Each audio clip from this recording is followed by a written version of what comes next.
Allah.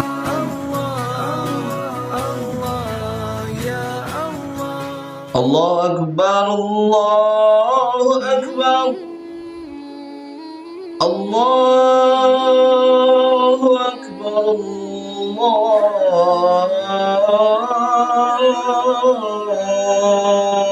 Allahu Akbar. Assalamualaikum warahmatullahi wabarakatuh. Sahabat yang dirahmati oleh Allah Subhanahu wa taala, pada kesempatan kali ini kita akan membahas mengenai azan dan iqamah. Pengertian daripada azan dan iqamah, menurut ahli bahasa, azan berarti pemberitahuan atau seruan, dan iqamah isim masdar dari kata benda, dari fi'il kata kerja, yaitu agama yang berarti mendirikan. Jadi iqamah adalah perbuatan mendirikan. Dalam Al-Quran surah Al-Hajj ayat 27 Allah Subhanahu wa taala berfirman, "Dan serulah manusia untuk berhaji, niscaya mereka akan mendatangimu dengan berjalan kaki dan mengendarai unta yang kurus yang datang dari segenap penjuru."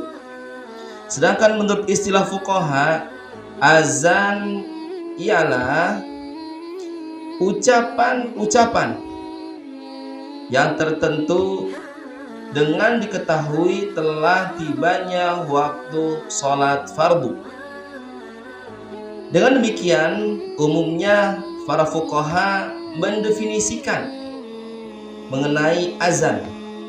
Namun, jika melihat secara luas dan isyarat yang dia syariatkannya mengenai azan, maka definisi tersebut pengertiannya menjadi sempit, karena disyariatkannya azan bukan hanya untuk menginformasikan telah tibanya waktu sholat fardu, tapi juga diucapkan di telinga bayi yang baru lahir. Sahabat dirahmati Allah Subhanahu wa taala, mengenai permulaan azan dan iqamah, setelah selesai membangun masjid Nabi Sallallahu Alaihi Wasallam, yang dimaksud dengan masjid ini, Rasulullah SAW membangun Masjid Nabawi. Rasulullah Sallallahu Alaihi Wasallam bermusyawarah dengan para sahabat bagaimana cara mengumpulkan kaum muslimin untuk sholat berjamaah pada waktunya, sehingga tidak ada yang tertinggal. Di antara mereka ada yang mengusulkan agar menugaskan seseorang memukul lonceng. Ada juga yang mengusulkan untuk meneriuk trompet. Dan ada juga yang mengusulkan agar menyalakan api unggun. Semuanya ditolak oleh Rasulullah Sallallahu Alaihi Wasallam karena cara-cara itu atau cara-cara yang diusulkan oleh para sahabat menyerupai cara-cara orang kafir. Lalu Umar berkata, "Kenapa kalian tidak menyuruh saja seseorang menyuruhkan sholat?" Maka Rasulullah Sallallahu Alaihi Wasallam bersabda kepada Bilal, "Wahai Bilal, berdirilah, lalu serukanlah kata as-shalah." Jadi azan kali ini pertama disyariatkan pada tahun pertama Hijriah, tentunya setelah selesainya pembangunan Masjid Nabawi. Dan kalimat azan waktu itu hanya as-shalah, sampai datangnya mimpi yang sama yang dialami oleh beberapa orang sahabat, yang menjadi petunjuk buat mereka agar mengumandangkan kalimat azan dan iqamah yang sudah kita maklumi bersama. Sesuai yang diriwayatkan oleh Imam Bukhari, Imam Muslim, Ahmad Tirmidzi, dari Nasai, dari Abdullah bin Umar radhiyallahu anhu berkata, dulu kaum muslimin ketika tiba di Madinah, mereka berkumpul lalu menetapkan waktu sholat yang belum pernah dikumandangkan. Artinya dikumandangkan seruan-seruannya. Lalu suatu hari mereka membicarakannya. Maka sebagian dari mereka berkata, buatlah lonceng seperti lonceng orang-orang Nasrani. Sebagian lain berkata, buatlah trompet seperti trompet orang-orang Yahudi. Maka Umar berkata, tidakkah sebaiknya kalian menyuruh seseorang menyerukan salat? Maka bersabda Rasulullah SAW, wahai Bilal, bangunlah dan serukanlah kata as-salah.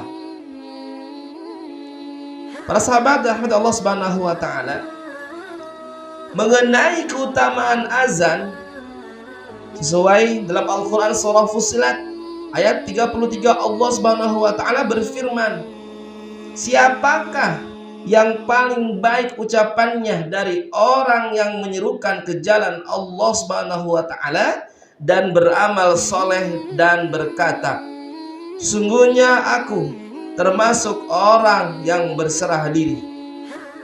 Dan diriwayatkan oleh Imam 7 dari Abi Hurairah radhiyallahu anhu berkata, bahwasanya Rasulullah sallallahu alaihi wasallam bersabda, seandainya manusia mengetahui tentang nilai-nilai yang terkandung dalam azan dan shaf pertama, dan mereka tidak akan mendapatkannya kecuali dengan mengikuti undian, niscaya mereka akan mengikuti undian.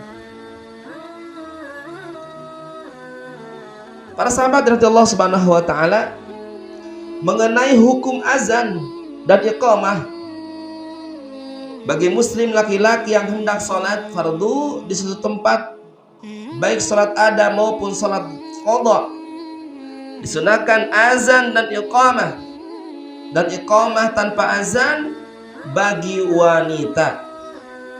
Apabila tidak mendengar suara azan dan iqamah, tentunya di tempat tersebut, atau mendengarnya namun tidak bermaksud sholat di sana. Dalam Al-Quran surah Al-Jumu'ah ayat 9, Allah Subhanahu wa ta'ala berfirman, wahai orang-orang yang beriman, apabila diserukan untuk mendirikan sholat pada hari Jumat, maka bersegeralah menuju zikrullah, yakni as-salah, dan tinggalkan jual beli.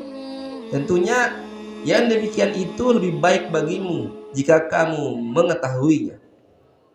Dan firman Allah Subhanahu wa ta'ala dalam surah Al-Maidah ayat ke-58, dan apabila kamu menyeru mereka untuk mendirikan sholat, mereka menjadikannya sebagai olok-olok dan permainan.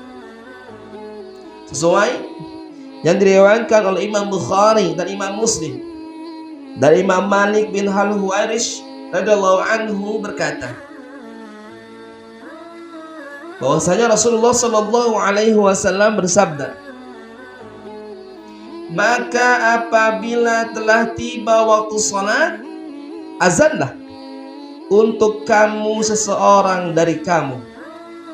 Dan hadis yang diriwayatkan oleh Imam Muslim dari Abi Qatadah radhiyallahu anhu, bahwasanya Nabi sallallahu alaihi wasallam dan para sahabat-sahabat beliau tertidur di suatu lembah, ya, setelah perang Khandaq waktu itu, meninggalkan sholat subuh hingga terbit matahari.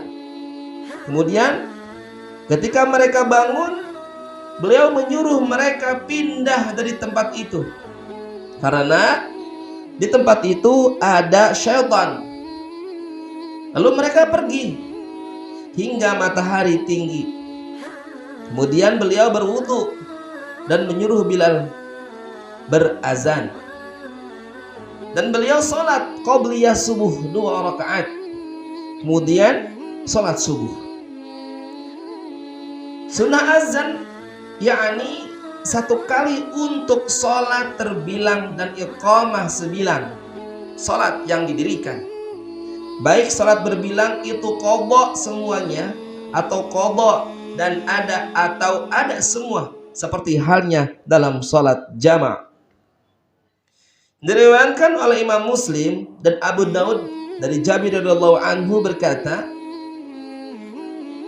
sehingga tiba di Muzdalifah, lalu beliau salat maghrib dan isya dengan 1 kali azan dan 2 kali iqamah. Bagi imam salat sunnah yang pelaksanaannya disunahkan berjamaah, seperti halnya salat gerhana, salat tarawih, dan sebagainya, disunahkan mengucapkan as-salatu jami'ah. Dan bagi ma'mum sepatasnya mengucapkan la haula wala quwwata illa billah. Para sahabat yang dirahmati Allah Subhanahu wa taala, mengenai syarat-syarat azan atau syarat-syarat sahnya azan dan iqamah, yakni ada 4. Yang pertama syaratnya, muazzin harus seorang muslim mumayyiz, maka tidak sah azan dan iqamah bagi orang kafir dan anak-anak yang belum mumayyiz, karena azan dan iqamah itu ibadah, sedangkan mereka bukan pelaksana ibadah. Yang kedua, muazzin harus laki-laki, maka tidak sah azan seorang wanita untuk jamaah laki-laki, karena bagi wanita di samping tidak diperintahkan, bahkan tidak disunahkan untuk azan, baik di masa Rasulullah SAW maupun di masa Khulafaur Rasyidin. Juga karena di antara tujuan azan yakni memberitahukan, menginformasikan kepada orang-orang yang belum hadir telah tibanya waktu sholat fardu. Dan untuk tujuan itu dibutuhkanlah suara yang tinggi atau keras. Sedangkan iqamah bertujuan membangunkan orang-orang yang sudah berada di masjid jamaah. Dan untuk tujuan itu tentunya tidak dibutuhkan suara yang tinggi, karena iqamah tetap disunahkan bagi wanita. Walaupun wanita tidak disunahkan azan, namun bukan berarti tidak boleh, karena Aisyah radhiyallahu anhu pernah melakukannya, yakni ketika di tengah-tengah jamaah wanita, sebagaimana diterangkan dalam hadis yang diriwayatkan oleh Imam Baihaqi dari Sayyidah Aisyah radhiyallahu anhu, bahwa beliau azan dan iqamah dan mengimami wanita, dan beliau berdiri di tengah-tengah mereka. Yang ketiga, harus dikumandangkan setelah tibanya waktu sholat, maka tidak sah azan sebelum tibanya waktu sholat, karena di antara tujuan azan selain subuh memberitahukan telah tibanya waktu sholat fardu. Apabila untuk sholat subuh, sunnah azan 2 kali. Pertama, untuk mengingatkan sahur, dan kedua, untuk memberitahukan telah tibanya waktu sholat subuh. Sesuai yang diriwayatkan oleh Imam 3 dari Ibnu Umar radhiyallahu anhu berkata, bahwasanya Rasulullah SAW bersabda, Bilal itu azan di malam hari, maka makanlah dan minumlah kamu sehingga berazan. Imam Ummi Maktum, Ibnu Ummi Maktum. Yang keempat, sambung menyambung apabila muazin mengucapkan hayya 'alal falah 2 kali setelah mengucapkan asyhadu anna Muhammadar Rasulullah, kemudian mengucapkan hayya 'alas shalah 2 kali, maka ia harus mengulang hayya 'alal falah. 2 kali sesudahnya, hayya 'alas shalah. Atau ia mengucapkan hayya 'alas shalah 1 kali sesudah asyhadu anna Muhammadar Rasulullah. Kemudian mengucapkan hayya 'alal falah 1 atau 2 kali, maka ia harus mengulang hayya 'alas shalah 1 kali dan hayya 'alal falah 2 kali. Wallahu a'lam bishawab. Ilal liqa insyaallah. Sampai ketemu lagi di tema selanjutnya. Allah